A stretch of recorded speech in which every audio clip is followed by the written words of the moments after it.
Nag-harvest naman kami ng ano,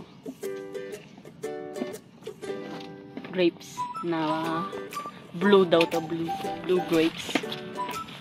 Ayan, na-harvest namin. Blueberries ito? Ha? Ha? Blueberries o blue grapes? Blue grapes daw. Sabi nila, hindi ano. Pero yung kulay, black. Day 2 na to ng pag-harvest namin ng grapes. Tignan nyo guys, ang lalaki ng grapes na to. Try nating tikman kung masarap o hindi. Wow! Masarap naman siya.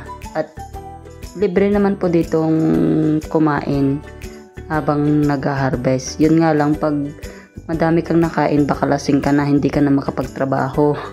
Kaya hinay-hinay lang sa pagkain at mananawa ka naman dyan. At tignan nyo, yung iba kasi sumusuot dun sa may alambre, kaya minsan mahirap kunin. Kaya minsan dahan-dahan lang yung pag-harvest kasi mapipisat lahat, mauubos yung katas ba. Kaya dahan-dahan lang naming na-harvest. Nag-harvest kami ng grapes. Ito po yung na-harvest namin grapes. Ito po. Sa mga gustong mag-ano dyan. Ano ba? Ano nga? Grape speaker. Ayun. Bili na kayo dito. Sa Europa. Bili kayo dito sa Europa. Paghiram ako sa'yo. Yung mga kasama ko. Ano ng init. Naghihintay kami ng lalagyan.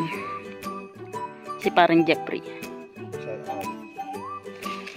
Puno na, wala pa yung ano namin. May naiwan. Ayan.